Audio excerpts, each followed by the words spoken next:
হরে কৃষ্ণ বন্ধুরা, তোমরা সকলে কেমন আছো? আমি শুভদীপ আজ চলে এসেছি একটা নতুন ভিডিও নিয়ে। তো এত চারদিক বৃষ্টি হয়েছে, তো চারদিক প্রচণ্ড বৃষ্টি হয়েছে আর একটা ঝড় এসেছিল, বলতে গেলে ঝড় নয় নিম্নচাপ, আর প্রচণ্ড হাওয়ার জন্য আমাদের পুরো ছাদটার কিন্তু প্রচণ্ড মানে অবস্থা বলতে গেলে খুবই খারাপ, নোংরা হয়ে। তো আজকে আমি সেটাই পরিষ্কার করব, তোমাদেরকে আমি দেখিয়ে দিচ্ছি আমার ছাদের কিরকম অবস্থা।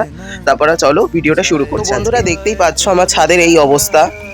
আমি আজ সকালবেলা কয়েকটা গাছ আমি জাস্ট সরিয়ে রেখেছি, তো জলটা টানার জন্য, মানে হালকা রোদ উঠেছিল আজকে, দেখেছো গাছ আমার পড়ে আছে, কি অবস্থা,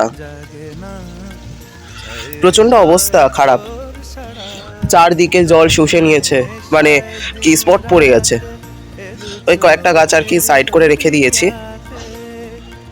তো চলো আমি ভিডিওটা শুরু করছি এবং আমি আমার ছাদ কি করে পরিষ্কার করছি সেটাও তোমাদের সাথে আর কি শেয়ার করব। আমি প্রথমে আমার ছাদের সমস্ত টবগুলোকে আলাদা করে দেবো আর ইটগুলোকে একটা আলাদা জায়গায় আর কি রেখে দিচ্ছি। তো তোমরা দেখো জায়গাটা কিন্তু প্রচণ্ড নোংরা হয়ে আছে। তো আমি ইটগুলো আর গাছগুলোকে আলাদা জায়গায় রেখে এবার কিন্তু আমি জায়গাটা পরিষ্কার করে নেব। তো চলো দেখতে থাকো। আমি কিন্তু ছাদটা ভালো করে ঝাড় দিয়ে নিয়ে পরিষ্কার করে নিচ্ছি, তোমরা দেখো।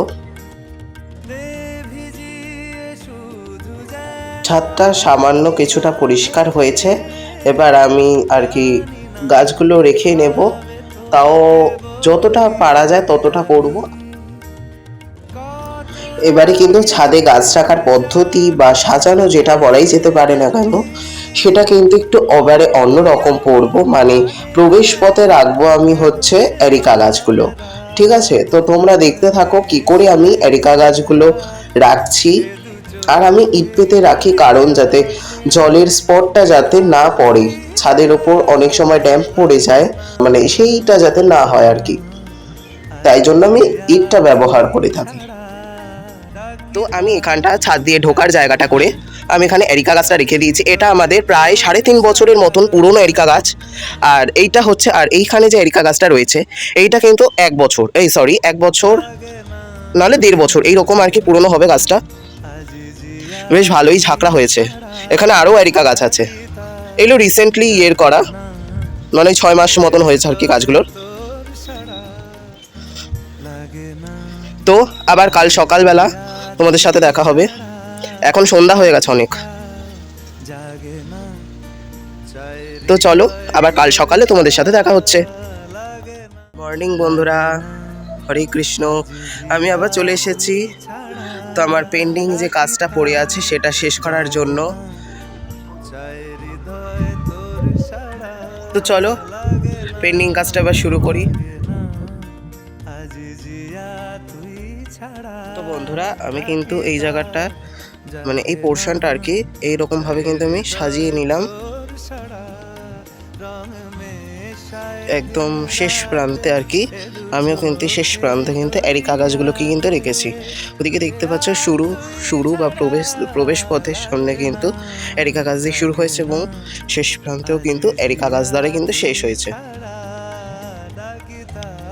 এবং এইখানে যে একটা রাউন্ড শেপ দিয়েছি, তো এখানটা করে কিন্তু আমি সমস্ত ফুলের গাছগুলো দিয়ে কিন্তু আমি করেছি, ফুল এবং ফলের গাছ।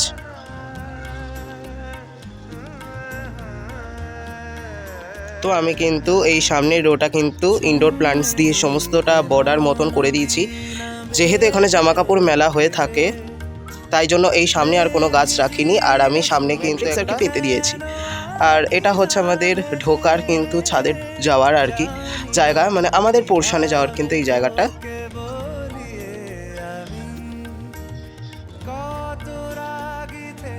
আর বাদ বাকি ইনডোর প্ল্যান্টস কিন্তু আমি ওদিকে দিয়ে দিয়েছি, তোমরা দেখে নাও।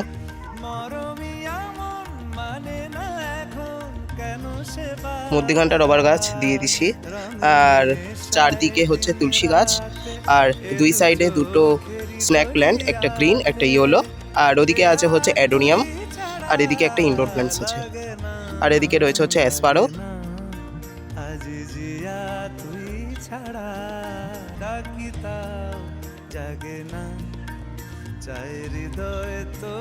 এই ছিল আমার আজকের ভিডিও। যদি ভালো লেগে থাকে অবশ্যই লাইক করো, কমেন্ট করো, সাবস্ক্রাইব করো, আর ভিডিওটা কিন্তু শেয়ার করতে কিন্তু কেউ ভুলো না।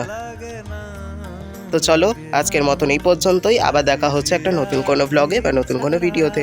তো চলো টাটা।